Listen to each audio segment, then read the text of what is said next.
چپ رہیں تو فکر کے سمندر سے علم و ادب کے گوہر چنیں۔ مشکل موضوعات پر تقریر کرتے ہوئے ایک انداز دلبرانہ سے زلفوں پر یوں ہاتھ پھیرتے کہ مسائل خود بخود سلجھ جاتے۔ موج تبسم لب، دوست و دشمن دونوں کی قربت کا سبب۔ خاکہ نگاری کے خاکہ نگاری کے لوازمات میں واقعہ نگاری کو بڑی اہمیت حاصل ہے۔ خاکے کی تعمیر میں واقعات نگاری سے مدد لی جاتی ہے۔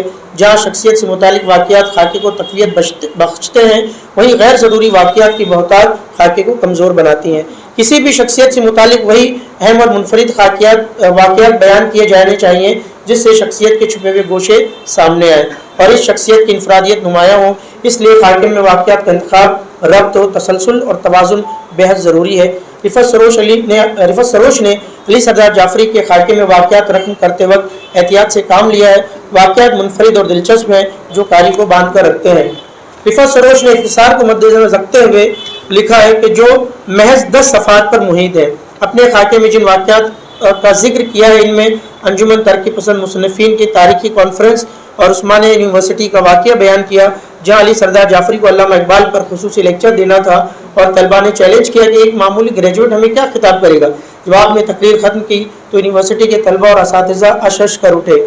ممبئی میں منعقدہ ایک مشاعرے میں بھی آپ کی تقریر حاصل مشاعرہ تھی۔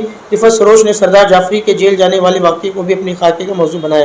آخر میں تمام انعامات و اعزازات کا بھی ذکر کیا جسے مختلف کمیٹیوں اور انجمنوں کے ذریعے انہیں نوازا گیا۔ مرحوم انور ظہیر خان کا خاکہ شاعری کی بہتات اور سیاسی واقعات کی وجہ سے بھوجل نظر آتا ہے۔ 39 صفحات پر پھیلا ہوا ہے۔ خاکے کے لوازمات میں اختصار بھی ہے جسے نظر انداز کیا گیا۔ کچھ واقعات دلچسپ ہیں اور قاری کے ذہن میں شخصیت کے متعلق مثبت تاثر پیدا کرتے ہیں۔ اس کے علاوہ زیادہ تر ان کی نظموں اور اس کے مجموعوں کے متعلق بات کی گئی ہے۔ مجھے خاکے کی بجائے مضمون معلوم ہوتا ہے۔ واقعات کا ذکر کرتے ہوئے خاکہ نگار نے علی سردار جعفری سے اپنی ملاقات کا واقعہ بھی پیش کیا جہاں دونوں کے درمیان علمی گفتگو ہوئی جس میں انجمن ترقی پسند مصنفین کی بات چلی، اردو کی زبوں حالی اور اردو والوں کی بے حسی کا ذکر چھڑا اور مہاراشٹر اسٹیٹ اردو اکیڈمی کے ایوارڈ کمیٹی کی میٹنگ کا واقعہ بھی پیش کیا جہاں کل انعام کے لیے معین احسن جذبی کا نام پیش کیا گیا جسے سردار جعفری نے بغیر کچھ کہے قبول کر لیا، جبکہ جذبی ان کے ہم عصر تھے اور جعفری صاحب کی شاعری کے متعلق ان کی رائے بھی اچھی نہیں تھی۔ محمد عالم ندوی کا سردار جعفری پر خاکہ ادبی لسانی اور فنی اعتبار سے بڑا اہم ہے۔ موصوف نے اختصار کے علاوہ خاکہ نگاری کے تمام لوازمات کو برتنے میں دیانتداری سے کام لیا۔ تعارف و حلیہ نگاری، واقعات، مکالمے یا منظر کشی ہر اعتبار سے ان کے خاکے منفرد نظر آتے ہیں۔ زبان سلیس اور با محاورہ ہے، واقعات کا انتخاب بحسن و خوبی سے کرتے ہیں۔ روٹری کلب کے مشاعرے کا ذکر ہو یا علی گڑھ اور لکھنؤ یونیورسٹی کی روداد ترقی پسند تحریک کا تذکرہ ہو یا ممبئی کے مومن پورہ میں لائبریری کے افتتاح کا واقعہ، عاشورے کے مجالس کا تذکرہ یا آل انڈیا ریڈیو کا ذکر، ان تمام واقعات سے شخصیت کے اخلاقی، مذہبی، سماجی اور معاشی گوشے نمایاں ہوتے ہیں۔ سب سے خاص چیز جو مجھے مولانا عالم ندوی کے خاکوں میں نظر آئی وہ خاکوں کی زبان جو سادہ سلیس، مقامی، با محاورہ اور مکفہ ہے۔ محاورہ اور کہاوتوں کی کثرت آپ کے خاکوں میں نیا پن پیدا کرتی ہے جو دیگر خاکہ نگاروں کے ہاں نہیں ملتی۔ علی سردار جعفری کے خاکے میں آپ نے جو محاورے، ضرب الامثال، کہاوتیں اور دیگر جملوں کی تراکیب استعمال کی ہیں وہ آپ کو دونوں خاکہ نگاروں سے نمایاں کرتے ہیں۔ ملاحظہ فرمائیے محاوروں، ضرب الامثال اور کہاوتوں کی چند مثالیں۔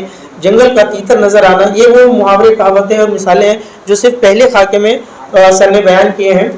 چند مثالیں: جنگل کا تیتر نظر آنا، جگر میں چپکیاں لینا، باندھ رے موے تو ہینگ کی پوڑی، میری بیٹی کاتے نون ککڑی، مہاجن کے چربی چڑھے پیٹ کی طرح ہونا، چڑی بارگاہ ہونا، چڑ مار گولر پکے، حال میں کال دہی میں موصل، جوتی کے تلے سے ناک کاٹنا، جہاں گڑا ہوتا ہے وہیں پانی بڑھتا ہے، آنکھوں میں بیٹھنا، میٹھے کی لالچ میں جھوٹا کھانا، جگر کباب ہونا، گولر کا پیٹ پھٹنا، اوس کے موتی چننا، ادھو کا لینا مادھو کا دین، خدا سے کشتی لڑنا، کالی ہانڈی سر پر دھرنا، پریت کی ریت نرالی، سہاگ گھوڑی گانا، سوئے لڑکے کا منہ چومنا، مرغی کو تگلے کا بھاؤ ہونا، جوتی پر کاجل پارنا، مردے کو بیٹھ کر ہونا اور روزی کو کھڑے ہو کر، کپڑا پہنے جگ بھاتا، کھانا کھائے من بھاتا، داتا کے دیے پر بھنڈاری کا پیٹ پھولے وغیرہ۔ مذکورہ تمام چیزیں جو ہمیں آج کی تحریروں میں نظر نہیں آتی، آج ہم وہی چند ایک چنندہ محاورے، ضرب الامثال اور کہاوتوں اس سے کام چلا لیتے ہیں۔ عالم ندوی نے یہ ثابت کر دیا کہ ہماری اردو زبان صرف چند گھسے پٹے جملوں کی محتاج نہیں ہے۔ جب تک ہم ایسی چیزیں اپنی تحریروں میں استعمال نہ کریں گے تو زبان کی ترقی و ترویج کیسے ہوگی؟ میں بھی ایک طالب علم ہوں جسے عالم ندوی کی تحریروں سے ترغیب ملتی ہے۔ مجھے لکیر کا فقیر نہیں بننا ہے، اپنی تحریروں میں نئی چیزیں، نئی اصطلاحیں شامل کرنے کی کوشش کرنی چاہیے، تبھی اردو زبان کا فروغ ممکن ہے۔ میں عالم ندوی کو ان کی کاوش پر مبارکباد پیش کرتا ہوں کہ انہوں نے ہمارے لیے ایک نئی راہ ہموار کی ہے۔ خدا حافظ۔ شکریہ۔ افسانہ نگار، قلمکار، کرلا کوکن بینک کے مینیجر جناب سلام بن عثمان صاحب بھی موجود ہیں ہمارے ساتھ۔ خالی ملی کتاب کے مصنف جو بہت ہی بہترین طنز و مزاح لکھتے ہیں ملا بدیع الزماں صاحب ہیں۔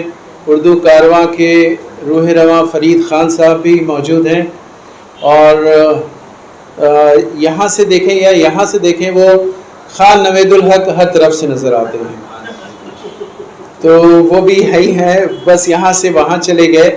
اور اب ہم مہمان خصوصی جناب فاروق سید صاحب سے گزارش کرتے ہیں، چلیے آپ کا شکریہ، آپ نے 5 منٹ چھوڑ دیا۔ آپ لوگوں کو بتائیں کہ چند ماہ پہلے ایک اردو غزلوں کی کتاب تھی، اس کے رسم اجرا میں ہم تھے، تو ایک شاعرہ کی کتاب تھی، اس میں انہوں نے غزلیں، نظمیں، مزاحیہ وغیرہ وغیرہ جتنی چیزیں ہیں سب انہوں نے ڈال دی تھیں، اور چونکہ رسم اجرا ہوتی ہے تو اس پروگرام میں ہمارے خیال سے صرف ادبی حضرات نہیں ہوتے، بلکہ جو مصنف یا شاعرہ ہوتے ہیں، شاعر ہوتے ہیں، وہ اپنے پہچان والوں کو، ایسے لوگوں کو بھی انوائٹ کرتے ہیں جن کا ادب سے تعلق نہیں ہوتا، وہ لوگ بھی وہاں پہ تھے۔ بہت بڑا پروگرام تھا، اس طرف خالی مرد، اس طرف پوری عورتیں، مطلب ماڈل تھے، سارے فیشنیبل عورتیں ساری وہاں پر موجود تھیں، اور ان کی کتاب پر تبصرہ ہو رہا تھا۔ تو ایک اچھے مبصر تھے، انہوں نے بہت اچھا تبصرہ کیا اس پر سر، اور باقی 3-4 لوگوں نے تبصرہ کیا یا طنز کیا، جانے کیا کیا کیا کہ یہ کتاب ایسی ہے، اس میں یہ غزل کیوں ہے، اس میں یہ پہلے کیوں نہیں دکھایا، یہ مزاحیہ کیوں شامل کر لیا، یہ کیوں کر لیا، وہ کیوں کر لیا، اتنی ساری باتیں کر ڈالی۔ ہم پیچھے بیٹھے ہوئے تھے فاروق سید صاحب کی طرح، اور وہاں خواتین تھیں، ایک چند خواتین نے کہا ہائے اللہ، اتنی خراب کتاب، نہیں معاف کیجیے، اتنی خراب کتاب اور اس پہ اتنا شاندار پروگرام۔ اب وہ سوچی کہ سب تو نقص بیان کر رہے ہیں، تو بہرحال یہاں شکر ہے کہ چونکہ مصنف عالم ندوی صاحب ہیں، اور ان کی کتاب تو بہرحال جو نسلوں کی تعمیر کرتا ہے، اس کی کتاب بہرحال تجربات پر مبنی ہوتی ہے۔